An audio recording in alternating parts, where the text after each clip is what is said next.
বেশ জমিয়ে চায়ের অর্ডার দিন তো, মানে তার সঙ্গে কিছু খাবার টাবার হলে ভালো হয়। অনেক হাঁটাহাঁটি হয়েছে ভাই, আমার ভীষণ খেতে পেয়ে গেছে। বেশ তো আপনারা বসুন, চায়ের অর্ডারটা দিয়ে আসি। না না, এসব ঝামেলা করতে হবে না। না না, একটু ঝামেলা কি আছে? আপনাদের সঙ্গে পেয়ে কতখানি বল ভরসা পেয়েছি বলুন। তার জন্য থ্যাংকস টু আওয়ার পূর্বপুরুষ। পূর্বপুরুষ? যাদের মাধ্যমে আপনাদের সঙ্গে আমাদের আলাপ হলো, দারুণ থিওরি অনুযায়ী ওরাই তো আমাদের পূর্বপুরুষ। তা বটে। আপনারা বসুন, হ্যাঁ আমি এক্ষুনি আসছি। প্রশান্ত, বস বস। আরে আসুন আসুন আসুন আসুন। আচ্ছা, আপনি হঠাৎ আমাদের উপর ওরকম রেগে গেলেন কেন বলুন তো? রেগে জেগেছি বুঝলেন কি করে? বাবা, এখানে অ্যাটিটিউড নিয়ে আছেন না, যে কোনো লোক দেখলে বুঝতে পারবে। কি বুঝতে পারবেন? আপনার ধারণা হয়েছে যে আপনাকে মিথ্যে ভয় দেখে আমরা ওখান থেকে টেনে নিয়ে এসেছি, আর সেই আগে আপনি আমাদের অ্যাভয়েড করার জন্য এই 5 মিনিটের রাস্তা আমাদের সঙ্গে পায়ে হেঁটে না এসে টাঙায় করে আসতে চাইছিলেন। এত করেও আপনাদের অ্যাভয়েড করা গেল না। যাবে না ম্যাডাম, ওইটি আমার গুণ। আমি একেবারে চোখ কান কাটা, মরা কাটার আগে এগুলো সব কেটে ফেলে বসে আছি। আরে দাঁড়াও দাঁড়াও দাঁড়াও দাঁড়াও, নাচ কান কাটা হওয়ার যে কত সুবিধে বুঝতে পারছেন? নেই, নাচ নাচ, খান খান। আরে খান খান, এখনো রেগে রয়েছেন, খান খান। প্রশান্ত, প্রশান্ত, হাত লাগা হাত লাগা। আমার এই বন্ধুটির আবার একটু বেশি চক্ষু লজ্জা। নে আসো না। তা ভদ্রলোকেদের সুচক্ষু লেগে থাকা ভালো। হ্যাঁ, তা ভালো তা ভালো। প্রশান্ত, সেদিনকে সেই খবরটা বলতে যেটা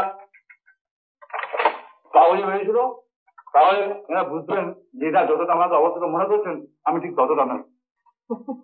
কি খবর? খবরটা দিন 15 আগে বেরিয়েছিল। কলকাতা থেকে 2টি ছাত্রী এসেছিল, তারপর তারা নিখোঁজ হয়ে যায় ওই আজ আপনারা যেখানে বসেছিলেন সেই জায়গাটা থেকে। ওদের সঙ্গে এখানকার 2-3 জন ছাত্র ছিল। তারপর 3 দিন পর তাদের পাত্তা পাওয়া গেল, হসপিটাল গেটের সামনে হাফ ডেড অবস্থায় পড়ে আছে।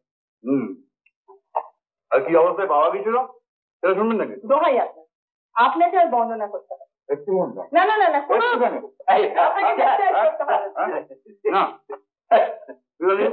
না।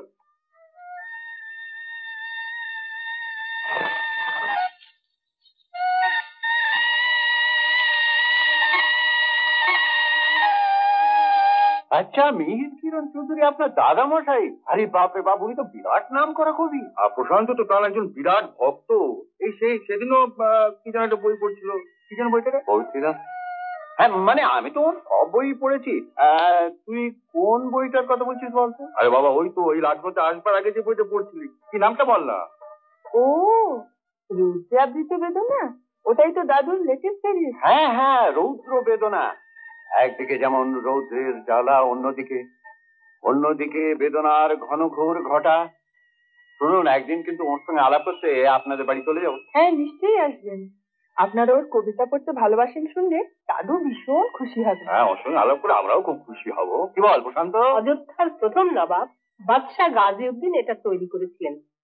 তার 3 জন বেগমের কবরের উপরে এই শাহনাজাব গড়ে উঠেছে। বুঝতে পেরেছো? আমাদেরও সঙ্গে সঙ্গে কবর হচ্ছে। কি বললে? ও, একটা ভালো কথা। কলকাতা ফেরার রিজার্ভেশনে কি হলো?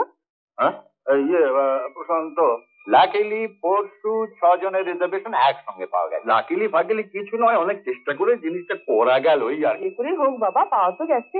হ্যাঁ, আমি যাই, ওদের বলে আসি। বলে আস। এটা কি হলো? কেন? একদিকে রৌদ্রের প্রখর জ্বালা আর অন্যদিকে বেদনার ঘোর ঘন ঘটার মধ্যে দিয়ে ঘটনাটা যেদিকে এগুচ্ছে সেদিকে আরেকটা এগিয়ে হলো বন্ধু। কোন দিকে যাবি? ওদিকে না এদিকে?